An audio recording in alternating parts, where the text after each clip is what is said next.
있습니다. 잘 버티시면 될 것 같습니다.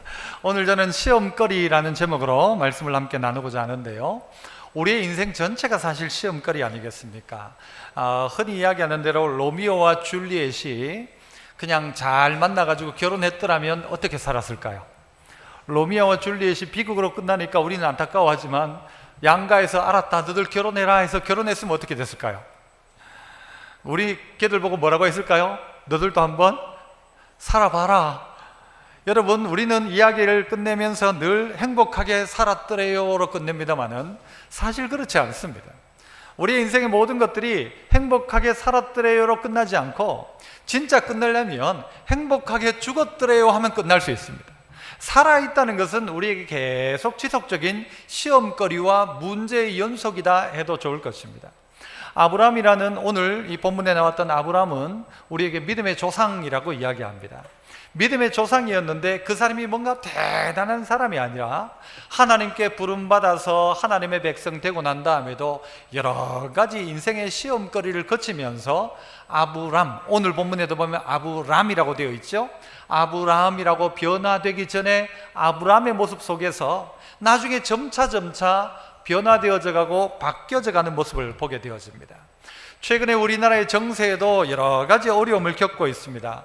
한일 간의 갈등도 큰 문제의 시험거리고, 또 북중러라고 하죠. 이 우리 주변 강국들로 말미암아 이런 문제도 있고, 남과 북의 문제도 있고, 한미의 관계도 있고, 여러 가지 문제가 우리 앞에 놓여 있습니다. 시험거리처럼 보여집니다. 이런 어려움을 어떻게 하면 잘 이겨낼까? 또 우리가 아브라함을 통해서 우리는 어떻게 이겨내면 좋을까? 나에게 가지고 있는 시험거리는 뭔가 생각하면서 우리가 몇 가지 교훈들을 좀 찾아봤으면 좋겠는데요, 예수님께서도 우리에게 너희가 시험에 들지 않도록 깨어서 기도해라. 제일 좋은 건 시험에 들지 않는 것입니다. 어떻게 하면 시험에 들지 않을까?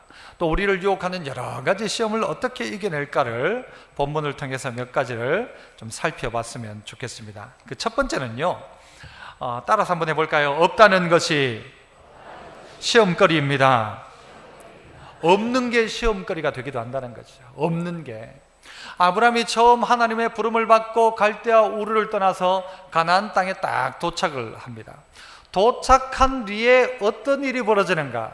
예배도 드리고 믿음으로 살려는 결단 속에 좋은 믿음의 길을 잘 걸어갔는데 생긴 일이 뭔가 하면 12장 10절에 보면 이런 말씀이 나오죠. 같이 한번 읽어봅시다. 12장 10절 시작.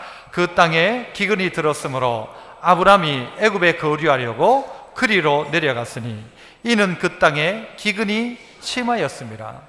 아니, 가나안 땅 가자가 온 게 누굽니까? 하나님이 아브라함을 가나안 땅으로 불러갔는데, 믿음으로 살려는 아브라함이 가나안 땅에 도착했는데 그 땅에 생긴 첫 번째 문제가 뭔가 하면 기근이 심하였다는 것입니다. 아니, 내가 가고 싶어 갔던 땅도 아니고 하나님이 나를 이끌어 가서 도착한 땅이 그 약속의 땅 가나안 땅인데 웬걸 가나안 땅에 도착하니까 그 땅에 기근이 심하더라는 것입니다. 여러분, 이런 문제가 왜 생깁니까? 믿음으로 안 산 것도 아니에요. 믿음으로 살았단 말이에요. 하나님 명령 따라 순종했단 말이에요. 예배도 드렸단 말이죠. 예전에 안 하다가 이제는 예배도 잘 드리려고 딱 했는데 인생에 어떤 일이 생기는가 하면 기근이 생긴다는 것입니다. 이 기근이라는 것은 이 경제적인 문제 아닙니까? 시험거리에, 그래서 첫 번째 시험거리는 떼거리의 문제입니다. 떼거리라고 아십니까? 먹을 거리, 떼거리가 없는 것이죠. 여기서 어떻게 먹고 살 수 있겠냐? 이 가나안 땅에서 뭘 벌어먹고 살겠냐?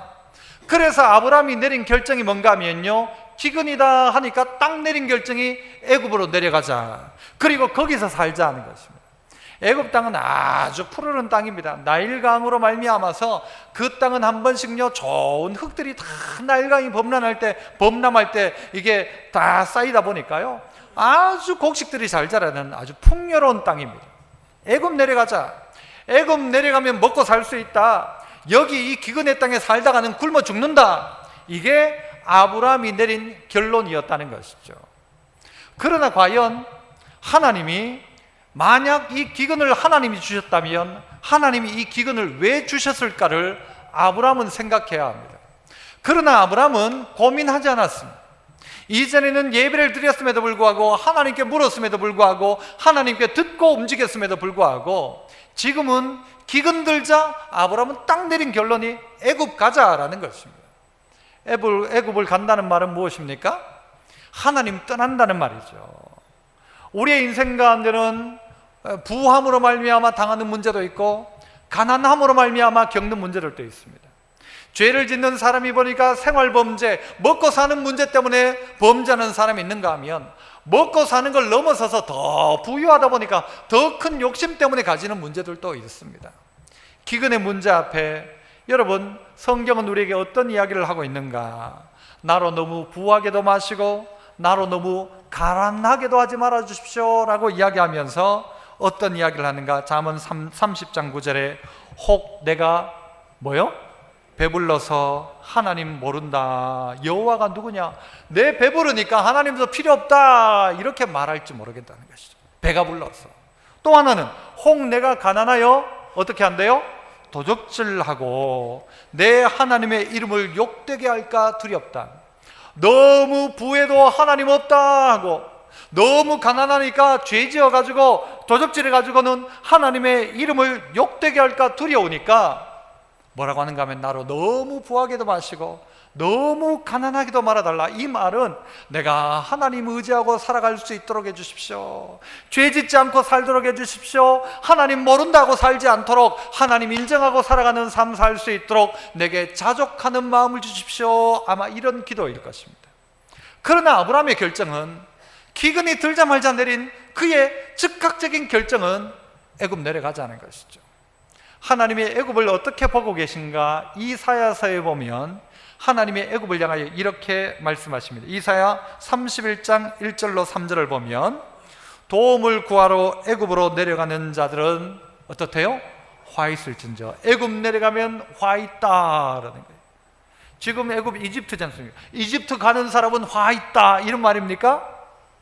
사실은요, 어떤 이야기입니까? 화 있을진저.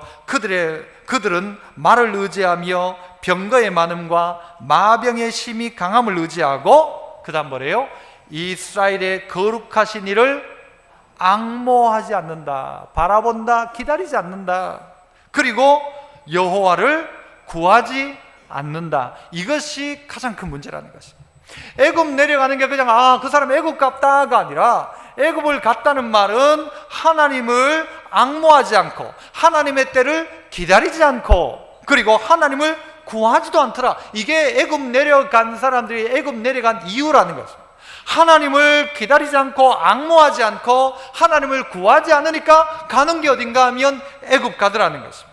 그 애굽 내려간 그들에게 어떻게 하신대요? 하나님이 악행하는 자들의 집을 치시며, 3절에 가니까요, 애굽은 사람이요 신이 아니며 그들의 말들은 육체요 영이 아니라 여호와께서 그의 손을 펴시면 어떻게 된대요? 돕는 자도 넘어지고 도움을 받는 자도 엎드려져서 다 함께 멸망한다. 애굽의 도움을 받으러 갔다가 애굽도 멸망하고 너도 엎드러진다라는 것이에요. 도와주는 자도 엎드러지고 도움을 받는 자도 엎드러진다. 그리고 다 함께 멸망하게 된다. 다른 말로 무엇입니까? 애굽 내려가지 말라는 말이 아니라 여호와를 찾고 구하라는 말이죠. 누구에게 하는 말입니까? 이스라엘을 향한 이야기입니다. 아브라함을 향한 이야기입니다. 우리를 향한 이야기입니다. 뭐 조금 기근이 들면, 어려우면 떠나가는 거예요. 누구를? 하나님 떠나가는 거예요. 묻지도 않고 떠나가는 것이죠. 그러니까 사람들이 너무 쉽게 이런 결정을 하는 것입니다. 어떤 분들이 저희 와서 이야기해요. 목사님, 좀 너무 힘들어가지고 교회를 못 나오겠어요. 못 나오는 이유가 뭔가 하면 인생에 찾아온 기근들이죠. 그래서 내린 결정이 뭔가 하면 교회 안 나오고 이거 하고, 교회 안 나오고 저거 하고, 신앙생활 안 하면서 돈 벌고 그렇게 하겠다는 것이죠. 먼저 끊는 게 뭔가 하면 예배가 사라지기 시작합니다. 기도하는 시간이 짧아지기 시작합니다. 그나마 성경 보는 시간도 짧아져요. 신앙과 아무 상관없는 결정들을 하기 시작한다는 것이죠. 그래서 결국은 어떻게 됩니까? 애굽으로 떠나가는 것입니다. 그래서 하나님을 점점 멀리한 것의 결론이 애굽 간 거지, 애굽 가가지고 그게 문제가 아니라는 것이죠. 하나님과 상관없이 사는 것의 결론이 뭔가 하면 애굽으로 가는 것입니다. 지금 여러분들은 어디로 가고 있습니까? 기근의 때 조금만 힘들면 하나님 떠나가고, 조금만 무슨 문제가 생기면, 이런 기근 저런 기근 문제만 생겼다 하면 하나님 떠나고 내가 눈에 보기 좋은 대로 애굽 땅으로 가고 있는 것 아닙니까? 예전에 제가 그런 이야기를 한번 드린 적이 있죠. 마귀가 와가지고는 시험을 해요. 너 거짓말 해라. 그러면 얻을 수 있다. 뭔가를 얻을 수 있다. 나 거짓말 절대 안 해. 너 그럼 저하고 싸워라. 싸우면 너 이기면 너 이렇게 된다. 못 싸워. 너 저 사람 죽여라. 난 절대 못 죽여. 막 마귀가 하는 온갖 욕을 다 이겨냈어요. 그러니까 마귀가 와가지고 뭐라고 하는가 하면요, 야, 나는 세상 돌아다니면서 네 같은 사람을 본 적이 없다. 너는 정말 신앙생활 너무 잘한다. 마귀가 인정해 주는 거죠. 넌 정말 잘한다. 잘했으니까 너같이 승리한 사람에게는 야, 나랑 한 배 축배를 들자 하면서 술잔을 딱 내미는 거예요. 그러니까 이 사람도 어떻게 해요? 와, 내가 승리했다, 마귀한테 이겼다 해가지고 술잔을 들고 쨍 하고 마셨어요. 그리고부터 어떻게 되었을까요? 그 술 때문에 거짓말하고, 그 술 때문에 싸우고, 그 술 때문에 죄짓고, 그 술 때문에 사람 죽이고, 결국 누가 껄껄 웃는가 하면 저 뒤편에서 마귀가 껄껄껄껄 웃고 있었어요. 한 번이 아니란 말이죠. 한 번 이겨내고 요거 이겨냈다고 끝나는 게 아니란 말이죠. 그리고 행복하게 잘 살았더래요가 아니고, 우리의 인생에는 이런 문제가 계속 찾아오는데 찾아올 때마다 애굽 내려가고, 찾아올 때마다 신앙 버리고, 그러니까 결국은요, 남는 건 아무것도 없는 것이죠. 여러분은 어떤 결정을 내리고 있습니까? 가나안 땅에 하나님이 우리를 부르셨다면 그 가나안 땅에 머무르는 게 우리의 숙제입니다. 잠잠히 참아 기다리는 것입니다. 하나님을 앙망하고 참고 기다리고 하나님을 구하는 것이 기근든 땅에 살아남는 방법입니다. 록펠러라는 사람을 여러분 잘 알고 계실 겁니다. 록펠러 세계 최고의 부자였죠. 이 록펠러를 이야기하면서 그의 신앙을 이야기합니다. 그가 어머니가 했던 너 예배드릴 땐 제일 앞에 앉아라, 11조 해라, 이런 어머니가 했던 말을 잘 지킨 것도 우리가 익히 잘 알고 있습니다. 그런데 어머니 말을 잘 들어서 그가 성공한 거 하나가 있고, 또 두 번째 성공한 이유를요 밝히기를 뭐라고 하는가 하면, 그가 한번 사기를 당해서 폐광을 사게 되었답니다. 그냥 다 끝난, 다 캐낸 폐광산을 하나 사게 되었는데, 그 위에 앉아가지고 엉엉 울다가 신세한탄을 하다가 하나님께 기도를 했대요. 그런데 하나님이 그의 마음에 감동을 주시는데 어떤 마음을 주시는가 하면, 더 깊이 한번 파봐라, 이런 마음을 주시더래요. 그래서 이 록펠러가 그 폐광에서 더 깊이 파가지고는요, 팠는데 뭐가 나왔는가 하면 석유가 터져 나온 겁니다. 그래가지고 부자가 된 거예요. 또 하나는 그가 그 자신을 회고하기를, 자기가 어느 날 성경 말씀을 쭉 묵상하고 있는데 창세기 11장 3절을 읽었대요. 그 3절 내용에 보면요, 그 벽돌로 돌을 대신하고 역청으로 진흙을 대신한다는 이야기가 나와요. 그 바벨론 땅이 그렇단 말이죠. 그래서 그 땅에 역청, 이걸 보거든요. 역청이 뭔가 하면 아스팔트 그 재료거든요. 아스팔트. 그러니까 아하, 그곳에 아스팔트 역청이 많다면 기름이 있겠다 해서요, 그 땅을 시추하기 시작합니다. 어떤 회사와 하는가 하면 스탠다드라는 그 회사와 함께 그 땅을 시추해가지고요 기름이 터져 나온 겁니다. 그는 자기의 인생을 돌아보면 내가 성공했던 이유는 바로 이런 것이었다는 것이죠. 어머니 말씀을 잘 들어 신앙생활을 했던 것. 두 번째는 이 사기를 당했지만 그 자리에 앉아 하나님 앞에 기도했던 것. 세 번째는 하나님의 말씀을 깊이 묵상할 때에 그 묵상을 통해 내게 주어진 지혜로 본인이 성공했다는 이야기를 하는 것입니다. 오늘 저는 여러분에게 성공의 이야기를 하는 것이 아니라, 시험에 들어 있을 때에, 혹 우리가 기근이라는 어려움의 자리에 있을 때 해야 되는 게 뭔가를 가르쳐 드리는 것입니다. 결론적인 이야기는 뭔가? 오늘 우리 본문이었던 15장 1절이 이야기하는 대로 하나님이 너의 방패요 지극히 큰 상급이다. 내가 너의 방패고 지극히 큰 상급이다. 이거 고백하라는 것이죠. 기근을 통해서 우리가 최종적으로 고백할 게 뭔가 하면, 이 기근을 통해서도 하나님이 일하신다. 이 기근을 통해서 하나님이 내게 원하는 게 뭘까? 이걸 깊이 묵상해야 돼요. 어려움에 있는 자리에서 이 어려움을 통해서 하나님이 내게 원하는 것이 무엇일까를 깊이 묵상한다는 것이죠. 기근도 문제입니다. 없는 것도 문제가 맞아요. 없어서 문제입니다만은 더 큰 문제는 뭘까요? 있어서 문제입니다. 아브라함은 두 번째 시험이 뭔가 하면 있는 문제입니다. 없는 문제보다가요, 있는 문제가 더 훨씬 어려운 문제일 수 있습니다. 없으면 안 하면 돼요, 없으면 못 하면 돼요. 그래, 있고 권력이 있고 능력이 있으니까 더 큰 문제가, 죄를 지어도 더 큰 죄를 짓더라는 것입니다. 아브라함에게 어떤 문제가 생기는가 보실까요? 13장으로 와보시면 13장 1절, 아브라함이 애굽에서 그와 그의 아내와 모든 소유와 롯과 함께 네겝으로 올라가니, 2절, 아브라함에게 뭐가 있어요? 가축과 은과 금이 어떻게 해요? 풍부하였더라. 그래서 따라해 봅시다. 있다는 것이 시험거리입니다. 우리의 두 번째 시험거리는 있다는 게 시험거리예요. 있다는 게. 아브라함이 어떻게 재산을 모으게 되는가 하면요, 애굽 내려갔다가 애굽에서 여러분 거짓말도 하고 자기 아내를 누이라고 속이고 이런 문제를 막 일으켜요. 하지만 하나님요, 아직 초보의 단계에 있었던 이 아브라함에게 도리어 어떻게 하는가 하면요, 거기에서 은금 패물을 얻어가지고 나오게 하는 거예요. 이스라엘 백성이 애굽에 종노릇하고 나올 때에 그들이 은금 보화를 막 준 것처럼 아브라함이 그때 그렇게 돈을 번다는 것입니다. 우리나라에도 IMF가 있었지 않습니까? IMF 때 다 힘들게만 했나요? 아니요.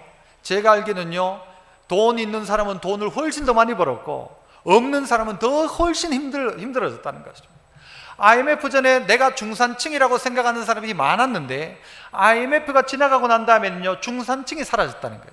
있는 사람은 더 가지게 되고 없는 사람은 더 없어지게 되고, 그때 당시에 은행에 대출을 해가지고 집을 하나 샀던 사람들이요, 갑자기 IMF가 터지고 나니까 이자를 내는데 이자가 20%까지 올라가는 거예요. 그러니까 이자를 못 갚으니까 어떻게 해요? 그 조그만 집 하나 팔아야 되는 거예요.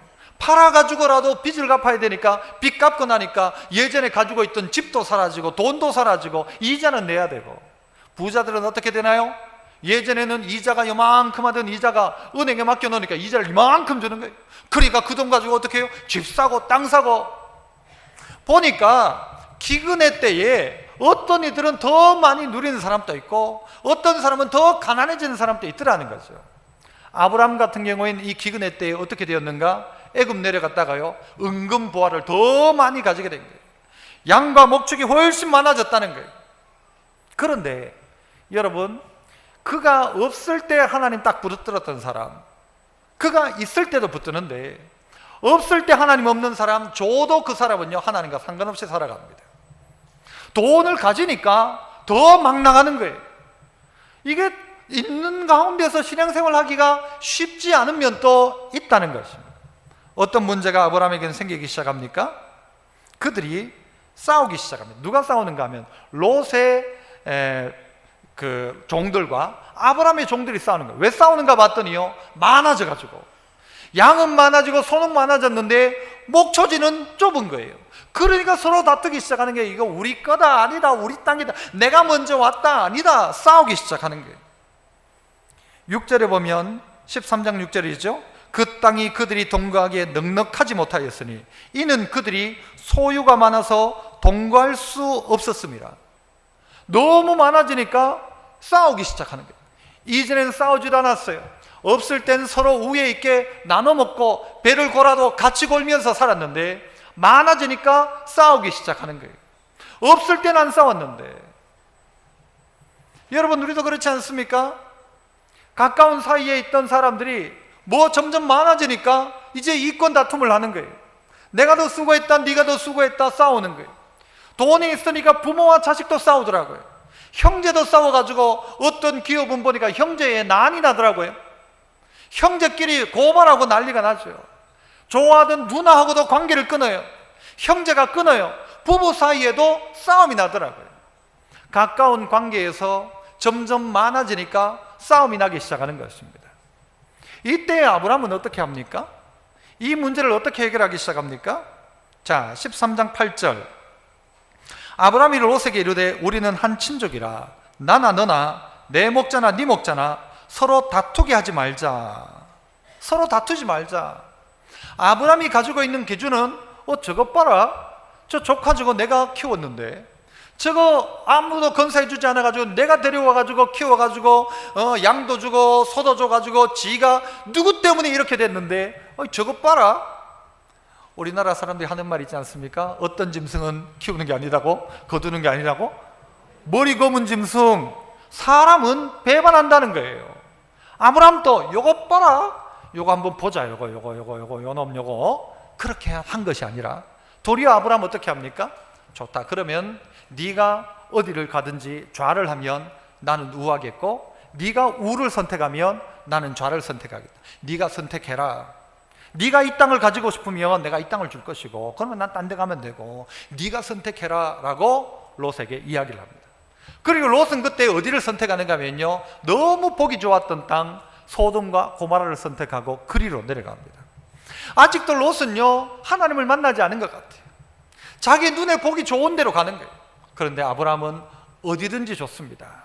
네가 우하면 나는 여기 있겠고, 네가 좌하면 나는 우하겠다. 그러면서 머물러 있는 그 땅에 하나님이 나타나셔서 아브라함에게 뭐라고 말씀하시는가? 창세기 13장 17절에 너는 일어나 그 땅을 종과 행으로 두루 다녀봐라. 동서남북을 바라보라 하시고는 다녀라. 내가 그것 너한테 준다. 아브라함이 그러자요 장막을 옮겨 헤브론에 있는 마므리 상수리 수풀에 이르러 거주하며 거기서 어떻게 했대요? 여호와를 위하여 제단을 쌓더라. 이게 아브라함이더라는 것이죠. 물질이 많아지니까 하는 일이 뭔가 하면 더 중요한 가치를 선택하죠. 뭡니까? 사람이죠. 사람. 롯, 그와 다투지 말자. 이것으로 다투면 안 된다. 그리고는 어떻게 합니까? 비싼 대가를 치르고서라도 그에게 먼저 선택권을 주는 것입니다. 우리의 인생에 닥쳐지는 여러 가지 문제들이 있습니다만은 가진 문제 때문에 인간관계를 끝내는 사람들이 있습니다. 돈 얼마 때문에 자식과 부모의 관계를 끊는 사람도 있습니다. 부모가 돈 누구는 많이 주고 누구는 적게 줬다고 그 부모를 향하여 사건도 참 많이 일어나고 있는 게 현실 세계에 일어나고 있는 일들입니다. 오늘 우리는 어떤 시험거리 가운데 있습니까? 없어 문제입니까? 있어 문제입니까? 최근에 더 큰 문제는 있어서 문제가 더 많습니다. 없는 건 별 문제가 아니었는데 있어 보니까 이게 더 큰 문제가 되는 것입니다. 세상에 공짜는 없다는 말을 하죠. 공짜는 없다는 말은 바꾸면 값을 다 치러야 된다는 말입니다. 우리 인생의 모든 것들은 값을 치릅니다. 이런 이야기가 있더라고요. 어떤 신혼부부가 아주 재미있게 신혼살림을 살림을 다 준비해가지고 신혼집을 다 해가지고 잘 살고 있었는데 어느 날 등기 우편 하나가 딱 온 겁니다. 누가 보냈는지도 모르는 등기 하나가 딱 왔는데 그 안에 보니까 아주 고가의 연극 티켓이 연극 티켓이 하나 딱 들어있는 거예요. 그래가지고 야 이거 누가 보냈냐, 우리가 보고 싶었던 연극을 누가 보냈냐 하고는요 좋아가지고는 그날에 이제 연극을 보고 재미있게 아주 행복하게 다 보내고 이제 집으로 온 거예요. 집에 와서 문을 딱 열고 보니까요 도둑놈이 들어온 거예요. 도둑놈이. 그래가지고 이것저것 난리가 난 거예요. 다 훔쳐간 거예요. 그런데 종이 쪽지에 편지 하나가 딱 그게 놓여 있는 거예요. 그 도둑이 쓴 편지죠. 뭐라고 썼을까요? 연극은 잘 보셨나요? 그리고는 뭐라고 썼을까요? 세상에 공짜는 없습니다. 그랬었더라고요. 도둑도 요즘은 투자를 하고 도둑질을 하는 모양이에요. 당신 연극 보러 간 사이에 내가 털겠습니다 그거죠. 2명이 나가라 내가 털러 가겠다는 것이죠. 공짜는 없습니다. 뭔가 결국은요 그 값을 우리는 치르게 되어 있습니다. 오늘 우리의 인생 가운데 무엇을 했든지 그 값을 치르는 것입니다. 없어서 기근했더라도 그 값을 치르게 되어 있고, 부하여서 했어도 그 값을 우리에게 하나님은 요구하신다는 것이죠. 똑같은 것입니다. 그러나 오늘 아브라함은 어떻게 해요? 양보하기 시작합니다. 그냥 주기 시작하는 것입니다. 최근에 일본과 우리의 관계를 보면서 뭐 여러 가지 말들이 있습니다만은요, 저는 이 경제적인 이 문제들이 계속 지속될 거라고 생각합니다. 왜냐하면 일본 입장에서 우리나라를 보면요 정말 배가 아픈 거예요. 왜 배가 아픈가 하면 일본의 그 IT 기업 뭐 이렇게 가전제품 업체 소니, 샤프, 미쯔비시, 도시바 뭐 여러 회사들 유명한 회사들이 있지 않습니까? 이런 회사 8대 기업을 다 합해가지고 그들이 벌어들인 돈하고 삼성이 번 돈을 비교를 해보니까요, 누가 더 많이 벌었을까요? 삼성이 더 많이 번 거예요. 이 일본의 8대 기업이 벌어들인 돈이 27조를 벌었는데 삼성이 얼마를 벌었는가 하면 65조를 번 거예요. 65조를. 2배 반 이상을 삼성이 더 많이 번 거예요. 여러분, 일본 입장에서 삼성은 어떤 데예요? 사실은 일본이 가지고 있던 거 뺏기고 빌리고 도시바로부터 또 무슨 혜택도 받아가지고 반도체도 만들고 했는데, 나중엔 처음에 우리를 볼 때는요, 아이고 저것들 그래 먹고 살게 해주자, 그래 도와줬단 말이죠. 그런 나중에 보니까 이게 더 큰 거예요. 이게 우리를 다 잡아먹은 거예요. 삼성이요 다 잡았잖아요 사실은. 그러니까 일본 입장에서 배 아프죠. 그러니까 이거 어떻게 할까 하다가 지금 일어난 문제라고 생각합니다. 이게 우리나라와 일본뿐만이 아니고 전 세계 나라마다 이런 일들이 생길 겁니다. 하지만 여러분, 이런 상황 속에서 아브라함이 어떻게 했는가를 보셔야 합니다. 아브라함은 어떻게 해요? 롯 보고 네 원하는 대로 해라 하는 것이죠. 그런데 아브라함은 어떻게 돼요? 더 넓은 지역으로 가죠. 더 넓은 땅을 차지하죠. 사실 좀 이런 넓은 마음이 있어야 됩니다. 이 마음이 필요한 것이죠. 우리의 일상생활 속에서도 우리가 부함하면 그 부함을 가지고 해야 될 일이 따로 있다는 것입니다. 그게 뭐냐? 아브라함은 이 이후에요, 롯이 소돔 땅에 있다가 포로로 그돌라오멜과 전쟁을 통해서 붙들려 가게 됩니다. 포로로 붙들려 갑니다. 그때 아브라함이 자기의 식솔로 있던 318명을 이끌고 가서요, 그돌라오멜 연합군과 싸워서 이기고 거기에서 롯을 구출해냅니다. 아브라함의 가치죠. 아브라함은 내게 그렇게 했던 조카 롯이지만 그 롯을 구해냅니다. 최고의 가치는 사람인 것이죠. 그렇게 아브라함의 생각들이 점점 성숙해 가더라는 것입니다.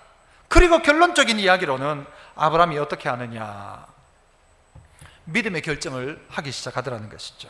그래서 마지막 세 번째는 한번 또 따라해 봅시다. 믿느냐가 최고의 시험거리입니다. 믿느냐 마느냐, 이게 최고의 시험거리. 있느냐 없느냐는요, 그건 시험거리도 어떨 때는 아닐 수도 있어요. 있어도 시험거리가 되고 없어도 시험거리인데, 그 시험거리를 이겨낼 수 있는 방법은 뭔가 하면 믿느냐 안 믿느냐예요. 뭘? 하나님을 믿느냐 안 믿느냐예요. 하나님이 주실 걸 믿느냐 안 믿느냐예요. 하나님이 행하실 것을 믿느냐 안 믿느냐의 차이란 말이죠. 이게 우리의 최고의 시험거리예요. 믿는 자는 시험을 이겨내는 것이고, 믿지 못하는 자는 없어도 시험에 빠지고 있어도 시험에 빠지고 가져도 시험에 빠지고 안 가져도 시험에 빠지는 거예요.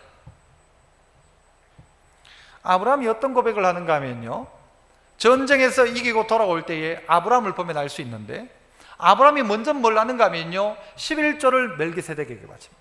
결국 하나님께 자기의 11조를 바칩니다. 11조의 의미가 뭐예요? 모든 것이 하나님에게서부터 왔습니다 해서 그 중에 하나를 구별해서 하나님께 드린 게, 이게 신앙이다. 이 신앙의 고백을 아브라함이 하는 것입니다.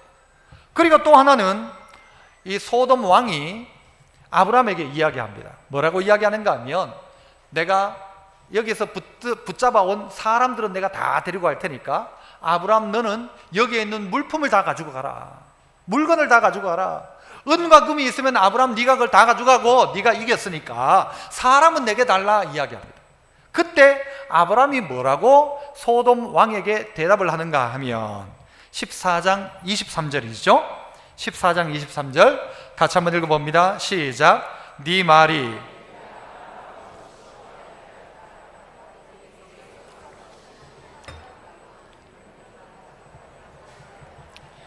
여기 네 말이란 말은 소돔 왕이 하는 말이, 네가 한 말이, 네가 뭐라고 말했는가? 내가 아브라함으로 치북했다 라고 할까 하여서 나는 아무것도 가지고 가지 않겠다는 것입니다.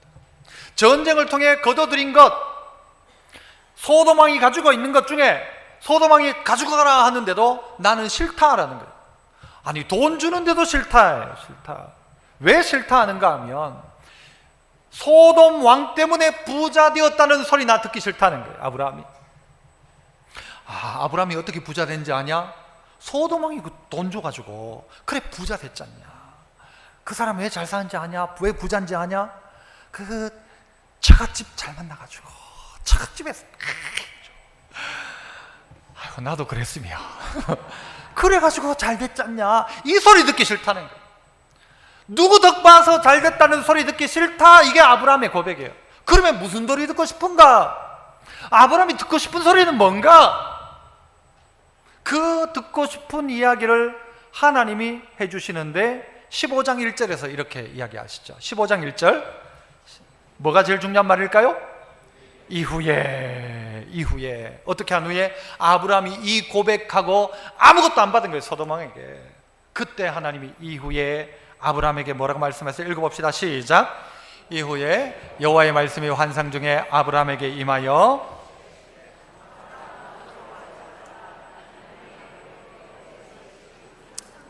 아브라함아 두려워하지 마라. 너 소돔 왕에게 아무것도 안 받았지만, 그리고 전쟁 가운데 318명이 끌고 나가 이겼지만 모든 것 네가 한 거 아니지 않냐. 아브라함아 두려워하지 말고 이제부터는 내가 너의 뭐예요? 방패요, 너의 지극히 큰 상급이다. 내가 방패고 내가 상급이다.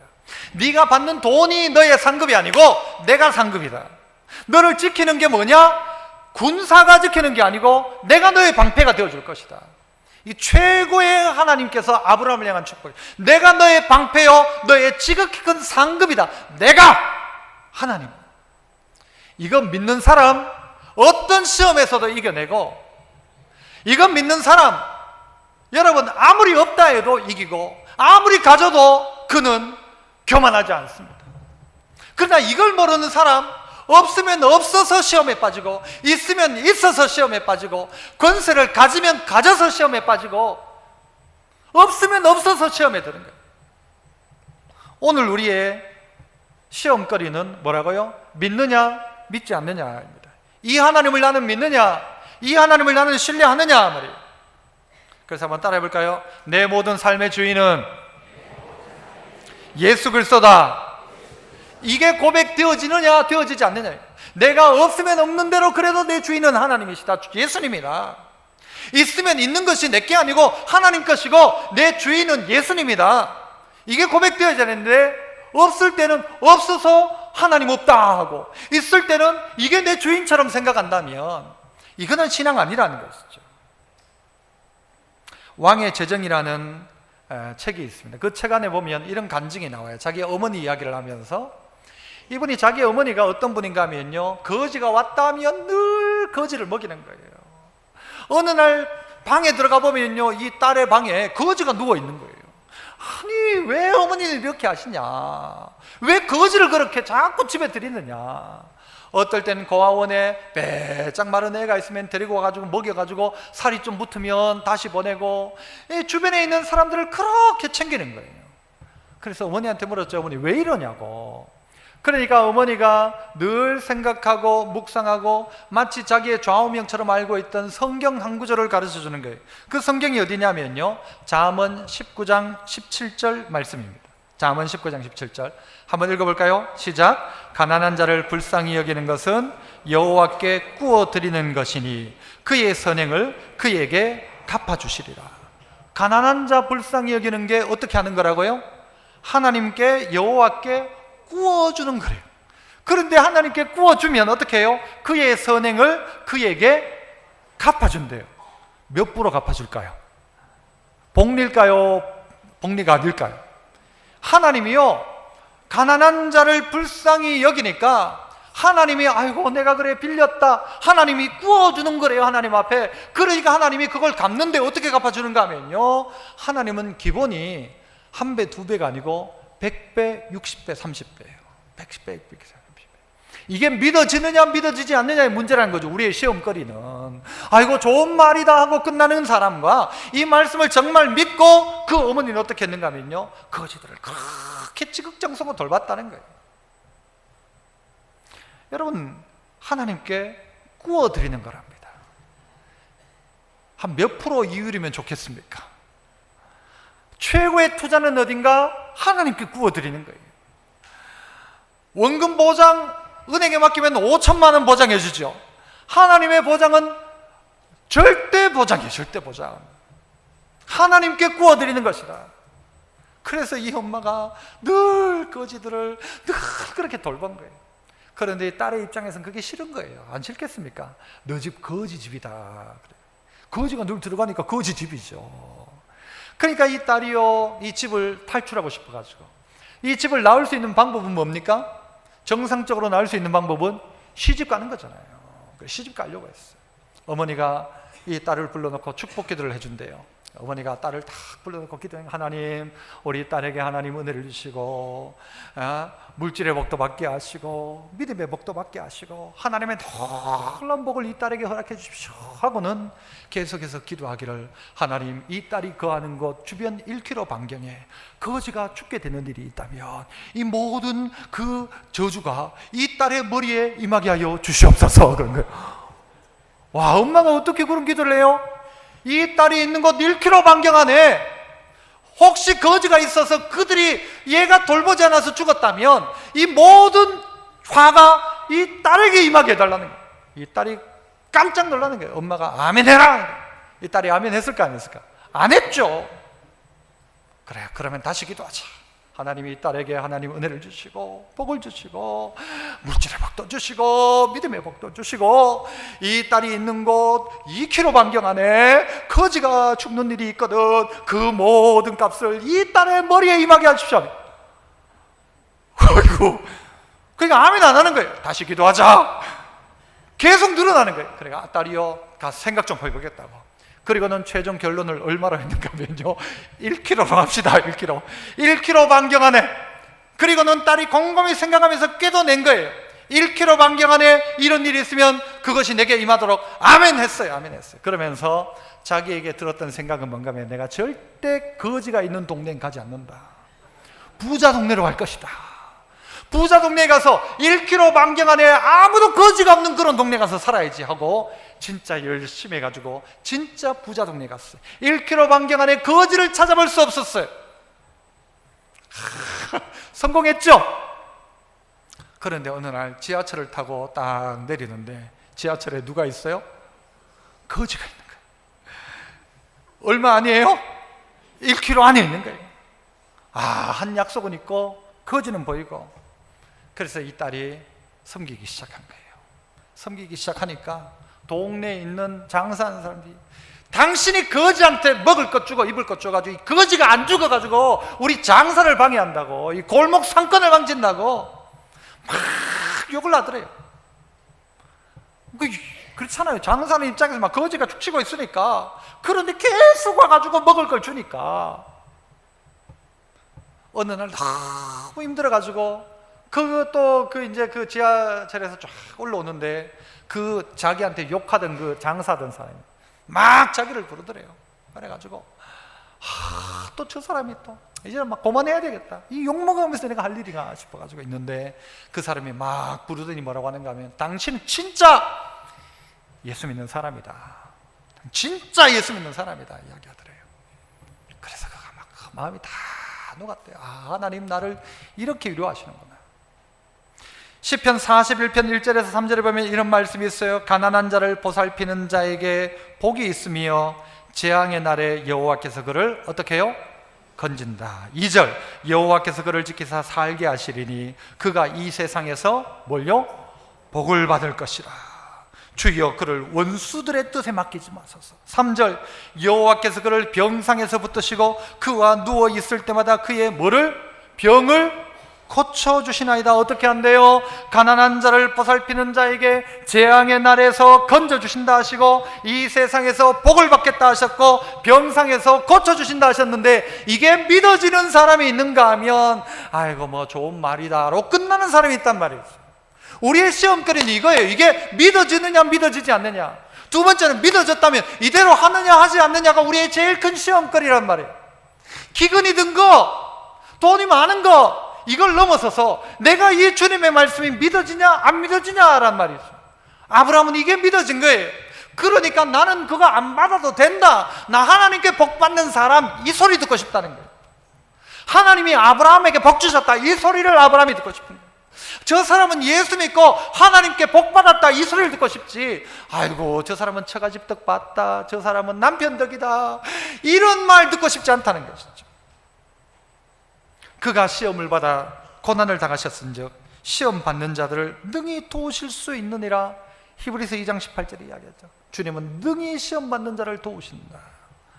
성도 여러분, 우리의 인생의 시험거리는 계속 있을 것입니다. 성경에서 믿음에 대한 이야기도 하고 구원에 대한 이야기도 200번 정도씩 하지만 재물에 대한 얘기는 3000번 이상을 합니다. 우리의 믿음이 여기서 판가름 나는 것입니다. 내가 어떻게 쓰고 있는가, 어떻게 사용하고 있는가, 어떤 마음을 가지고 있는가 인 것입니다.